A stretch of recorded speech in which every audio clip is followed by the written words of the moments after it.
Assalamualaikum warahmatullahi wabarakatuh. Waalaikumsalam.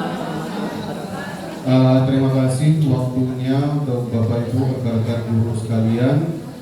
Di sini kami bertiga akan melaksanakan pengimbasan yang mana hasil dari pelatihan kami, pelatihan pembelajaran mendalam di SMP Negeri 2 Prabu Muli, yang mana Bapak Ibu itu kami 5 hari, artinya masih ada sekitar berapa, berarti 8 hari lagi ya, 3 hari on, kemudian ada 4 hari lagi in 2, jadi tidak selesai Bapak Ibu.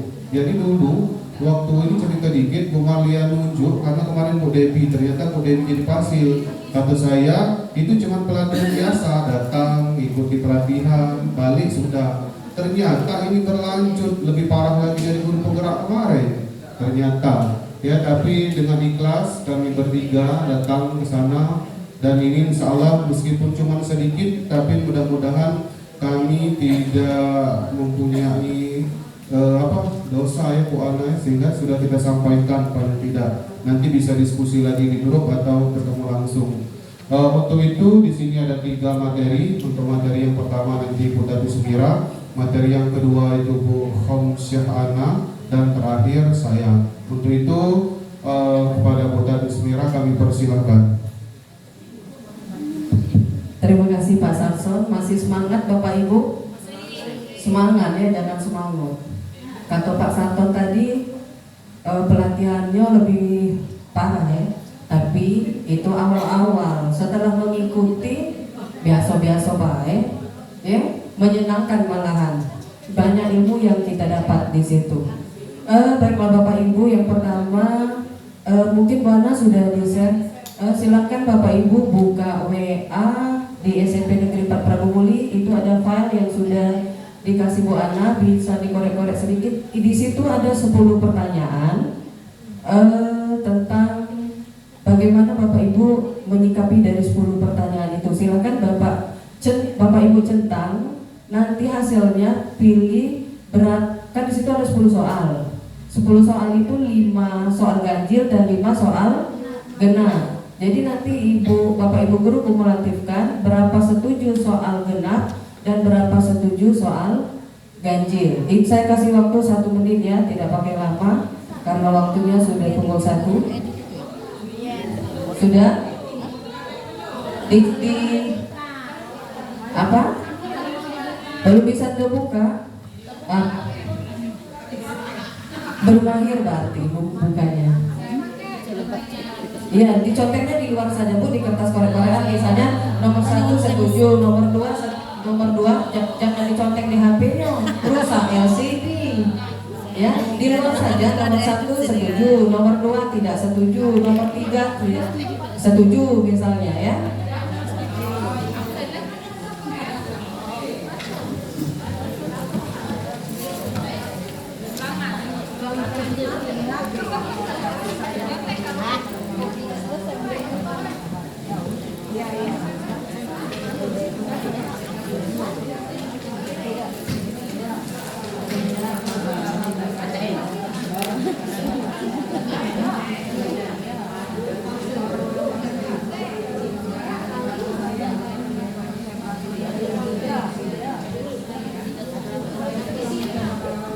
Sudah ya Bapak Ibu?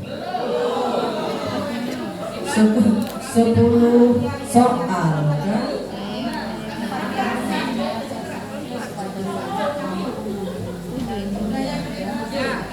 Karena dikasih Bu Ana berapa menit saya Bu Ana?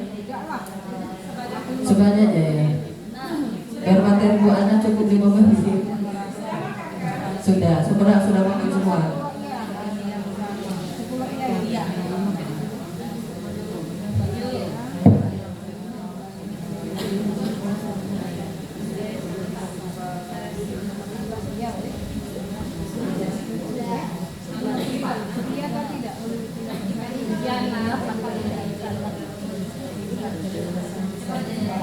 Nanti yang sudah di situ ada 5 soal angkanya ganjil kan, nomor 1, nomor 2 genap kan.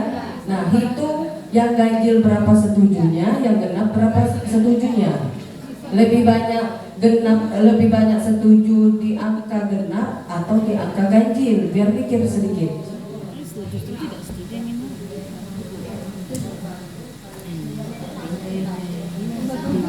Ya, lebih banyak setujunya di angka genap atau di angka ganjil. Kalau imbang nanti saya jelaskan ya. Kalau imbang sudah ya Bapak Ibu ya? Sudah, oke. Yang setuju banyak di angka ganjil, angkat tangan. Yang setujunya banyakkan di angka ganjil, di angka ganjil. Misalnya setujunya kan 5 soal, setujunya ada 5, yang ganjil, yang genap setujunya cuma 3 misalnya. Ayo, yang setujunya di angka ganjil, lebih banyak angka ganjilnya. Tidak ada. Yang setujunya banyak di angka genap. Angka genap. Angka tangan angka genap. Tidak usah ragu-ragu Bu, Bapak Ibu.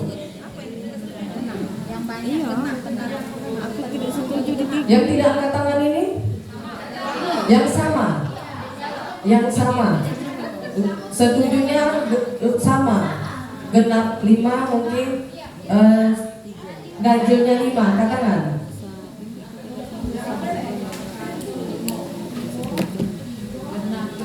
Masih bingung? Bingung artinya belajar. Satu kali lagi, yang setuju lebih banyak ganjilnya. Soal di nomor ganjil, yang setuju lebih banyak ganjil, angkat tangan. Tidak ada. Bu Supri, lebih banyak genap. Tepuk tangan buat kita semua. Jadi ini soal tes pola pikir Bapak Ibu kita semua ya. Jadi alhamdulillah kalau semuanya lebih banyak setuju di angka genap. Berarti di sini guru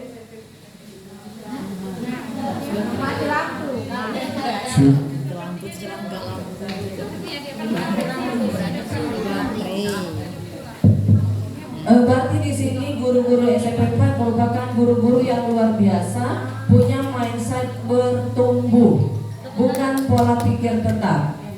Mungkin yang tadi sama ragu-ragu, nak berkembang tidak ya aku ya, nak dipelok tidak ya, tapi aku masih banyak gawe, bagi aku tidak bisa. Nah, jadi antara pola pikir tetap dan pola pikir bertumbuhnya masih labil ya Bu Uci, tapi itu sudah mengarah-arah ke pola pikir bertumbuh. Tepuk tangan buat kita semua ya. Jadi Debbie alhamdulillah mindset kita semuanya sudah pola pikir bertumbuh. Nah di sini Bu Ana boleh, apa itu pola pikir bertumbuh? Sebelumnya Bu Ana, jangan terlalu cepat tiga.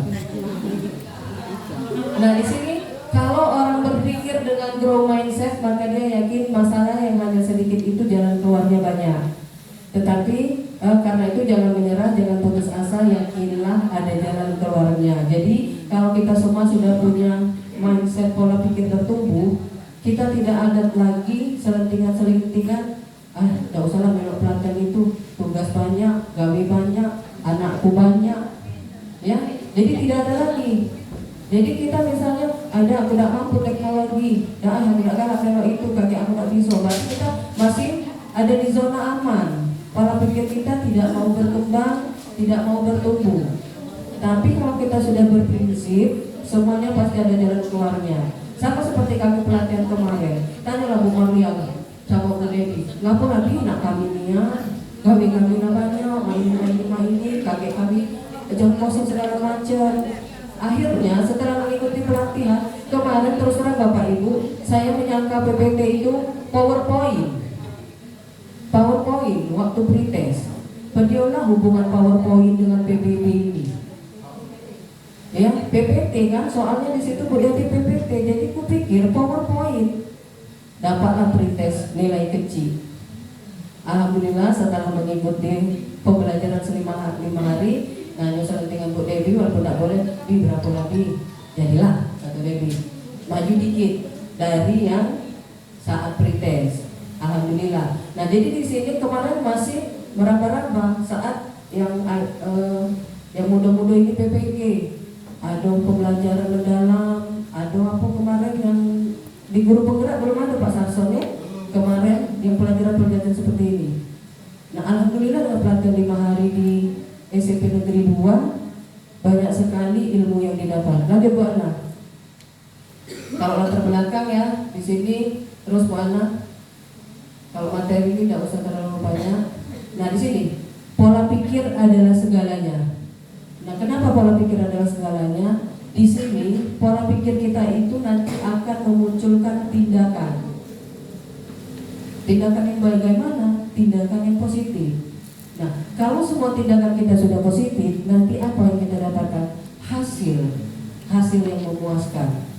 Jadi kalau kita misalnya pola pikir kita selalu positif, kalau selama ini kan saya pribadi juga kadang sesuai tidak mampu aku, tapi sebenarnya itu salah.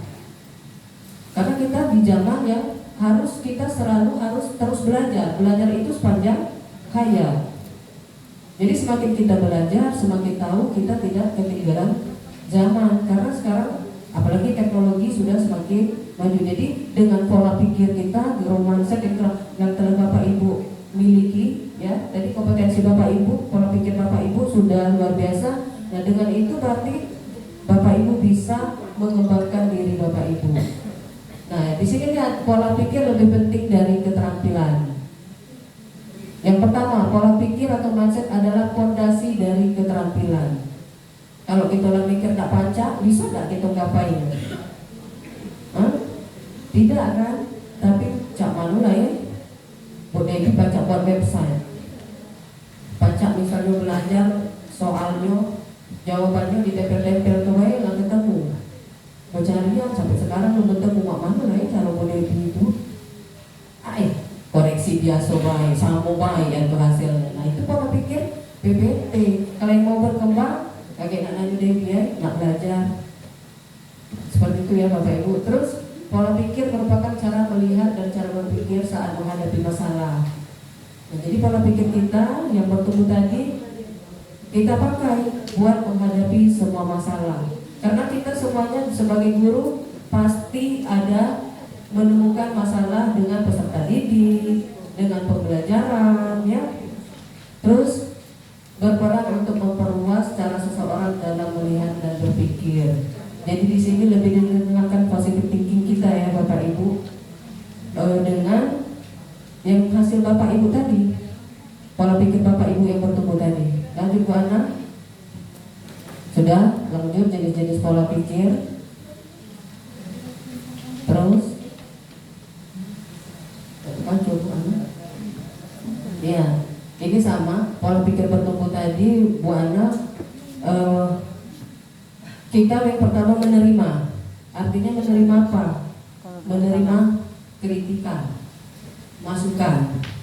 Ya, kalau kita sudah pola pikir bertumbuh, kita menerima kritikan, masukan, saran. Ya, jadi saya pribadi di sini belajar lebih lagi. Yang pertama, apa yang saya pelajari?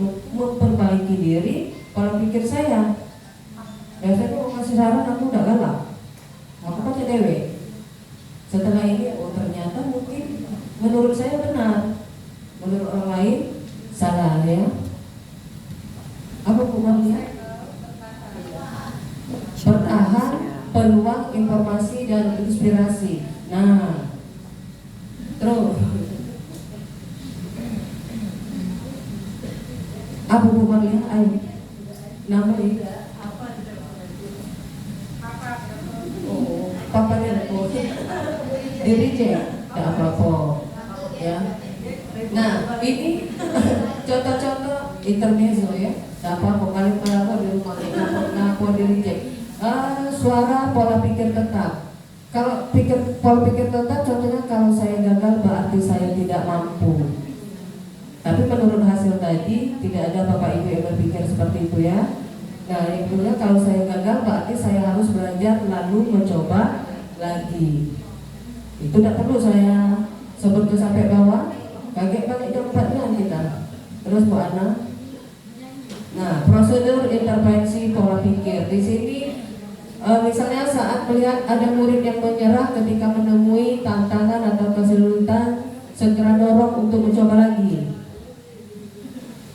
Nah kalau kita jangan loh selama ini, alah kebujan kau alah berkali-kali ini, dia ngerti, nah mana ibu ngajari kau.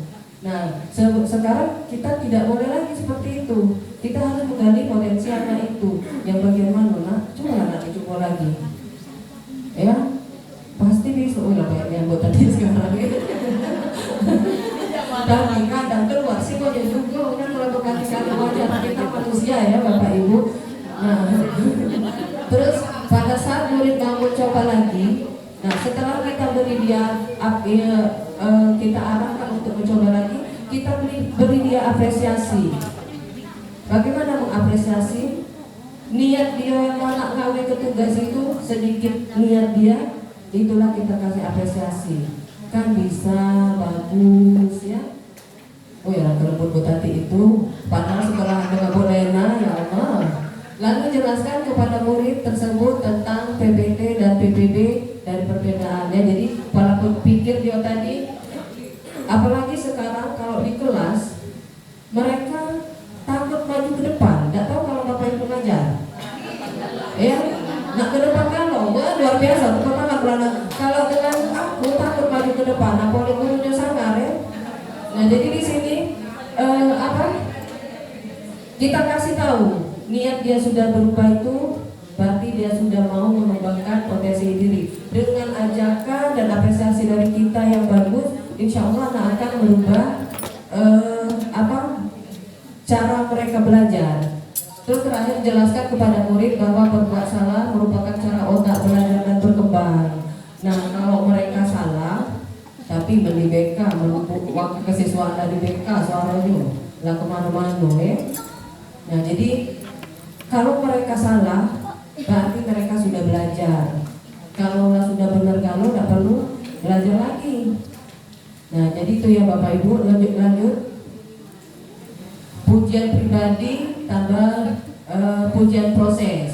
Nah, cara guru memberi pujian atau kritik menjadi faktor yang menentukan tipe pola pikir yang tumbuh pada muridnya. Nah, sekarang kita introspeksi bagaimana kita memberikan pujian atau kritik. Selama ini kalau saya pribadi marah kritiknya. Jangan. Susahku, ya. Kalau selama ini, setelah banyak belajar, kita mengubah pola kita membimbing anak-anak kita ya Bapak Ibu. Jadi di sini kamu dapat berlaku kamu pasti pintar. Pujian pribadi misalnya kamu pasti sudah bekerja keras. Jadi pujian ke pribadi, pujian prosesnya. Sama seperti anak kita Bayumi ya Bu Uci ya. Contohnya Bayumi. Selama ini Bayumi itu kasus di BK mungkin sering. Nah kemarin ada talenta tersendiri dari Bayumi, bisa nyanyi. Nah kita apresiasi, menang pulau kemarin di Harapan.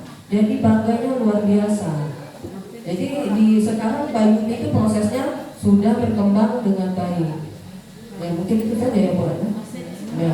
Jadi Bapak Ibu yang penting sekarang kita mengubah mindset pola pikir kita untuk tidak selalu berada di zona aman, mengikuti perkembangan zaman untuk terus mengembangkan diri. Itu saja mungkin materi, tidak usah bertanya ya Bu Maria. Lanjut materi berikutnya. Beri tepuk tangan dulu untuk Bu Tati Semera. Untuk materi ini sebenarnya yang perlu Bapak Ibu pahami, pola pikir itu ada dua. Ada pola pikir tetap PPT, ada pola pikir bertumbuh. Ya, pola pikir tetap itu seperti apa? Misalnya kita buat pempek. Buat pempek sekali buat keras, bisa dibabit ke. Nah, terus kita sudah berpikir, oh saya ini bukan ahlinya buat pempek. Itu bukan pikir tetap, tapi kita harus tumbuh. Oh, bikin pempek ini ternyata saya salah, belajar lagi, agak lembut dikit. Oh, masih kurang, sampai akhirnya bisa. Itu yang namanya pola pikir yang memang harus di materi Bu Tati tadi. Konsepnya hanya itu, pola pikir itu ada dua, tetap dan bertumbuh, PPT dan PPB. Untuk materi ini modulnya mungkin bisa dikirim Bu Ana. Ya, berikutnya silakan materi berikutnya. Nah, tepuk tadi. Meridia O, Meridia P. Sekali lagi. Top, Sekali lagi. top, Berkali-kali. top, top, top.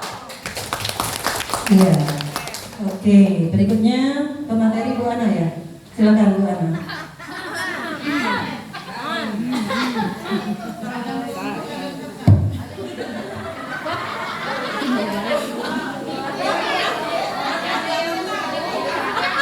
Assalamualaikum warahmatullahi wabarakatuh. Langsung juga top ayamnya top. Aduh, tolong ini suara sudah dilatih. Ya, sebelumnya waktu ditunjuk sama Bu Dewi dengan Bu Maria itu diklat ini agak merasa terjebak oleh Bu Dewi. Benar, sering agak merasa terjebak oleh Bu Dewi, agak merasa aduh. Benar, awalnya PPT. Ngapain sih untuk aku lagi sih? Sudahlah, jadilah. Tetapi setelah belajar hari pertama masih berat karena dalam satu hari itu ada berapa modul yang harus digawe ke LK 5 menit selesai, harus selesai 10 menit ya ibu digawe ke dia 10 menit ibu harus sudah dikumpulkan. Astagfirullah, rasa gak panas muak di sini. Tetapi pada hari kedua, ketiga, keempat, dan kelima sudah mulai menemukan polanya. Dan ternyata asik, ditambah lagi memang hasilnya juga asik karena mereka memiliki mungkin pengalaman jam terbang yang memang sudah banyak ya ibu-ibu. Nah di sini tadi sudah dijelaskan oleh Bupati tentang PPT dan PB. Aku ini tidak pintar ngomong kalau dibandingkan Bupati dengan Bu Maria itu jauh dia. Baiklah, kita mulai untuk pembelajaran mendalam. Apa itu pembelajaran mendalam? Terus lanjut Bupati. Oke, kita ke latar belakang dulu. Ada perubahan masa depan yang sangat sulit diprediksi. Karena sekitar 10 tahun lagi, 15 tahun lagi, negara kita akan mulai berkembang, bekerja sama dengan negara-negara lain. Kita tidak pernah tahu apa yang terjadi pada masa depan negara kita. Apa yang akan dihadapi oleh anak-anak pada masa depan. Kemudian untuk yang kedua, permasalahan untuk pendidik literasi, numerasi itu untuk di Indonesia masih sangat rendah untuk angka literasi dan numerasi. Masih rata-rata anak-anak itu berada di level 1, 2, dan 3. Belum mencapai level 4 dan 5 yaitu untuk memecahkan soal-soal HOTS. Kemudian untuk yang bonus demografi 2035 diperkirakan pada tahun 2035 angka usia produktif itu sudah mencapai 70%, yaitu pada usia 15 sampai 64 tahun. Jadi benar-benar sangat luar biasa pada tahun 2035.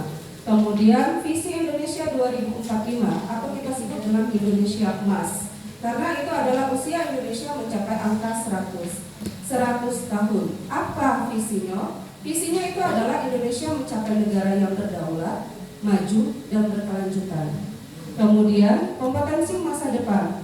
Mampukah anak kita itu memiliki kreativitas yang tinggi, berpikir inovatif, ada perubahan lah dalam pola hidupnya atau pola pikirnya. Lanjut Bu Tati. Nah di sini ada keterampilan. Ini yang tadi disebutkan bahwa pola pikir murid Indonesia itu masih sangat rendah, hanya mampu memecahkan soal level 1 sampai 3 saja, sebesar 99%. Sedangkan yang bisa memecahkan soal HOTS itu baru sekitar 1% saja. Terus lanjut Ibu Tati. Mengapa perlu pembelajaran mendalam?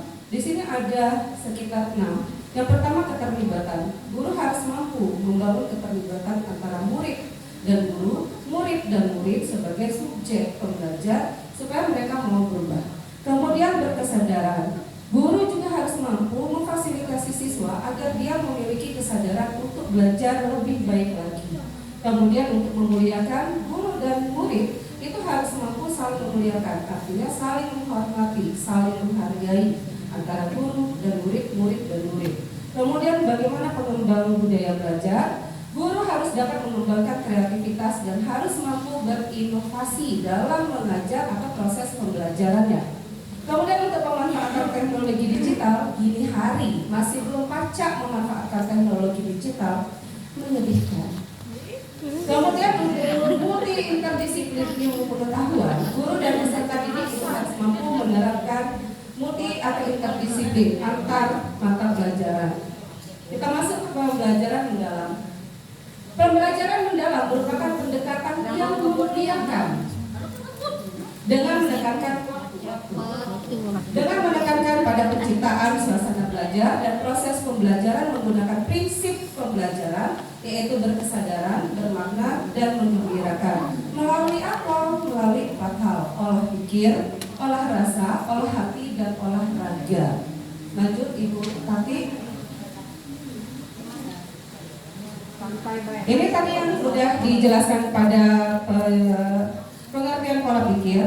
Jadi mulai dari pembelajaran mendalam itu kita melalui menggunakan prinsip pembelajaran, berkesadaran, bermakna, dan menggembirakan melalui 4 olah pikir, olah hati, olah rasa, dan olah raga untuk mewujudkan yaitu profil lulusan atau 8 dimensi.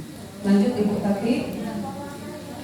Nah, ini untuk pembelajaran mendalam, berkesadaran, murid diharapkan itu mampu menjadi murid yang aktif, yang tahu arti dari pembelajaran yang dia lakukan, yang tahu makna kenapa dia harus belajar. Jadi dia harus memiliki kesadaran dalam pembelajaran. Kemudian bermakna. Dalam bermakna itu murid harus dapat menemukan manfaat dari pembelajaran. Bermanfaatkah terhadap kehidupan dia sehari-hari? Ada tidak relevansinya dengan kehidupan dia dalam kehidupan bermasyarakat? Maaf. Kemudian yang ketiga, menggembirakan. Guru harus mampu menciptakan suasana belajar yang nyaman, gembira. Kadang-kadang susah ya Bu ya, ketemu anak yang rasanya pengen. Kemudian untuk olah, lanjut ya Bu, ini nanti olah itu olah pikir otak, manfaatkan. Kemudian olah hati, lihat atau perasaan kita. Oke, kerangka. Nah ini pembelajaran mendalam di dalam, kemudian yang ada keimanan dan ketakwaan terhadap Tuhan Yang Maha Esa, keluargaan, kemudian kreativitas, kemandirian, komunikasi, kesehatan, kolaborasi, dan penalaran kritis. Itu adalah 8 dimensi atau profil lulusan. Kalau dalam PP kita, untuk 8 dimensi ini tidak seluruhnya harus dicapai, tetapi disesuaikan dengan materi yang akan diajarkan di dalam kelas. Jadi tidak harus 8 yang tercapai. Misalnya untuk diskusi kita bisa menggunakan kolaborasi. Tidak perlu 8 yang cukup kita pilih disesuaikan dengan materi pembelajaran kita pada saat itu. Kemudian yang kedua, bermakna, menggembirakan, bermakna, berkesadaran, dan menggembirakan itu adalah prinsip pembelajaran yang tadi sudah dijelaskan. Kemudian yang di orange itu memahami, mengaplikasi, dan refleksi itu termasuk dalam pengalaman belajar. Jadi kalau kita mengalami pengalaman belajar itu ada 3. Memahami, kita harus memahami, murid juga harus memahami. Kemudian mengaplikasi, mampukah kita mengaplikasikannya dalam kehidupan kita sehari-hari dalam proses pembelajaran, baru kemudian kita merefleksi hasil dari pembelajaran kita pada hari itu. Kemudian yang terakhir, kerangka pembelajaran itu ada 4. Yang pertama adalah praktik pedagogis, kemudian ada lingkungan pembelajaran, kemudian ada pemanfaatan digital, dan terakhir itu adalah kemitraan pembelajaran seperti yang sudah dijelaskan Ibu Maria. Bisa dijelaskan? Cukup. Lanjut?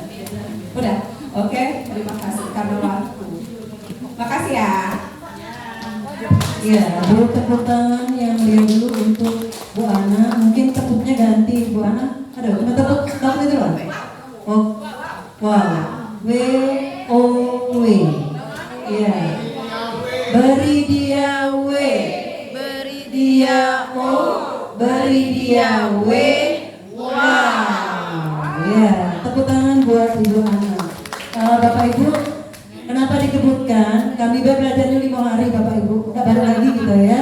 Nanti mungkin ada memang harus berlebih, sessionnya memang kita harus mempelajari ini lebih dalam lagi.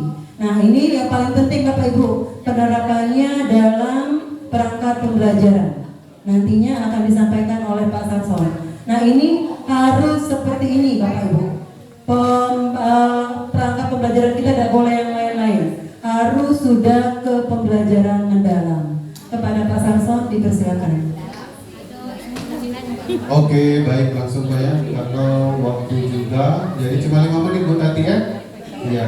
Oke, jadi tadi sudah dijelaskan oleh Bu Tati Sumira sama Bu Ana ya, tentang latar belakang dan ruang lingkup dari pembelajaran mendalam. Di sini kami akan menyampaikan sedikit tentang PP tadi, atau Bu Kepala Sekolah Perangkat Pembelajaran. Perencanaan pembelajaran. Jadi Bapak Ibu, kalau dulu itu ada RPP, sekarang PP diubah lagi. Ya. Iya. Kalau dulu siswa peserta didik, sekarang kembali lagi ke MORI. Nah, jadi sebelum kami sampaikan, nanti pas Bapak Ibu buat PP, perencanaan pembelajaran, yang ada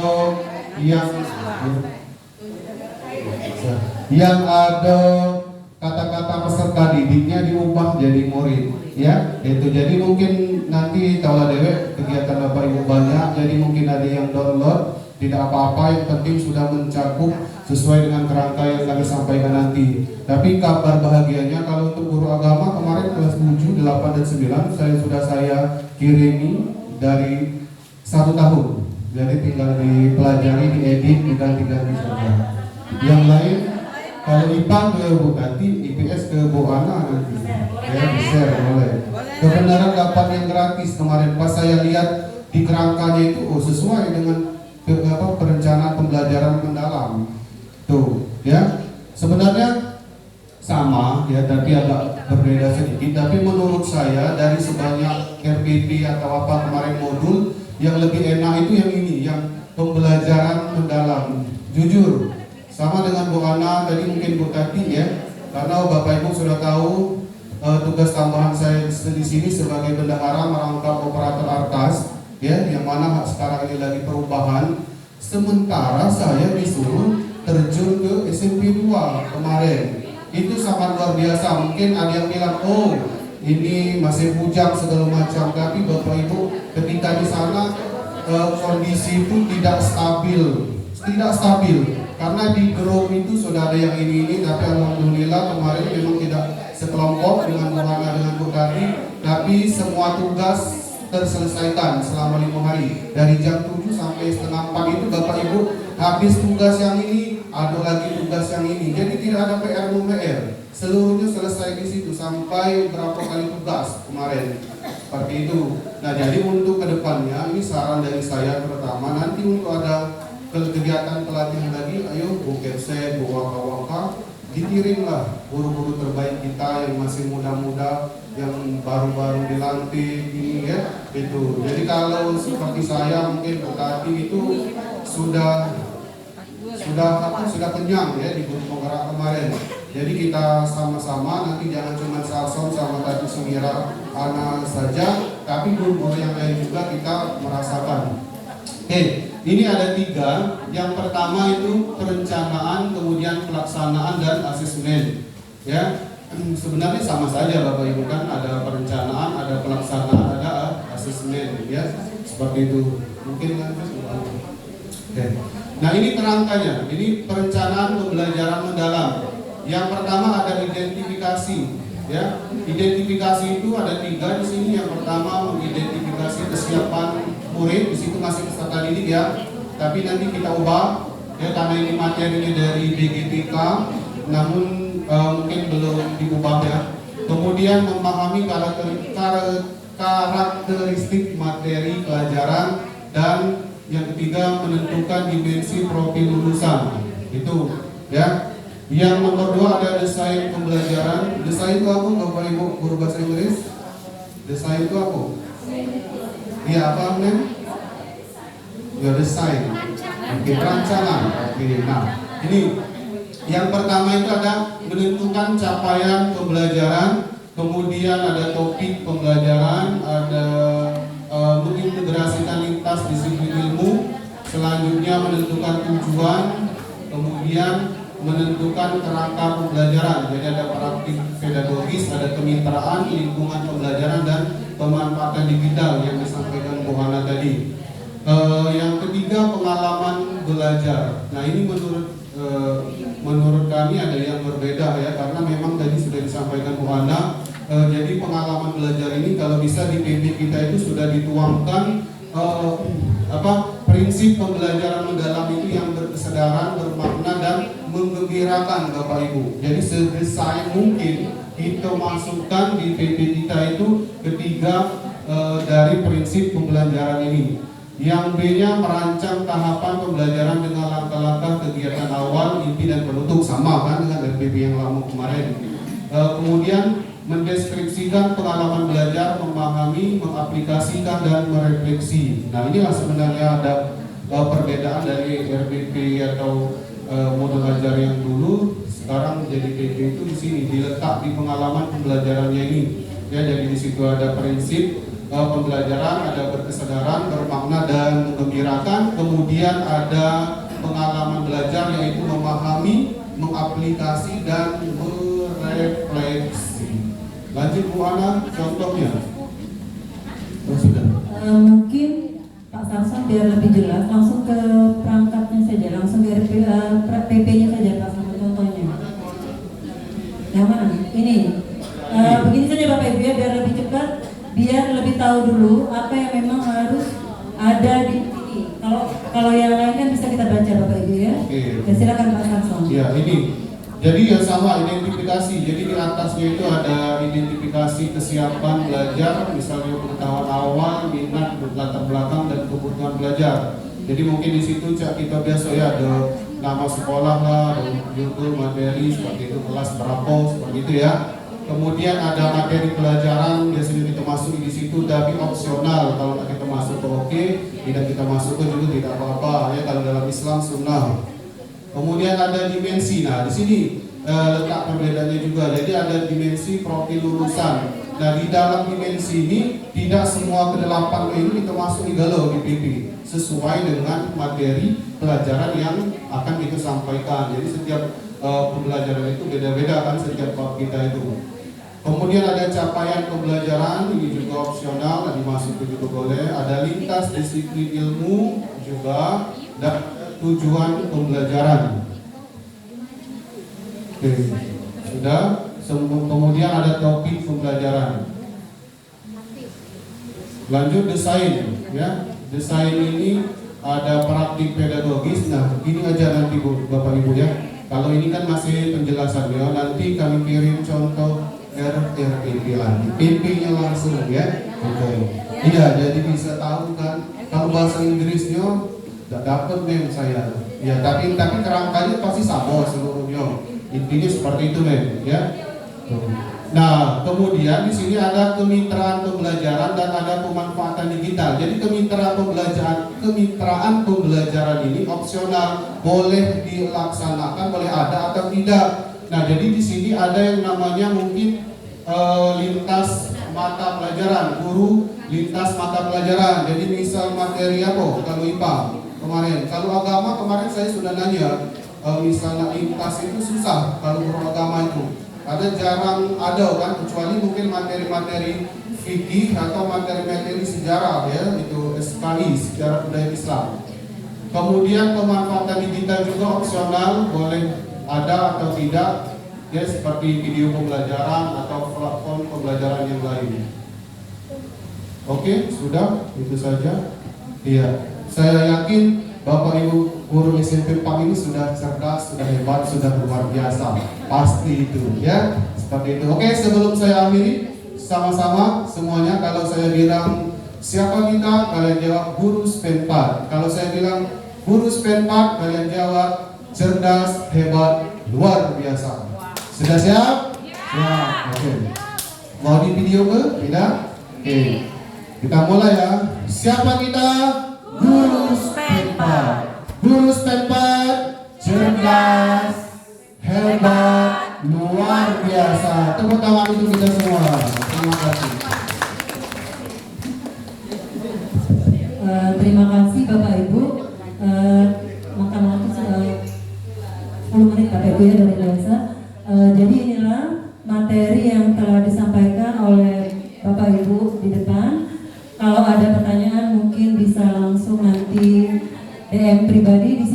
juga ada Fasil, ada Bu Debi yang mungkin akan menjelaskan nantinya kalau kurang jelas dari kami. Kami akhiri, wabillahi taufiq wal hidayah. Wassalamualaikum warahmatullahi wabarakatuh. Sebentar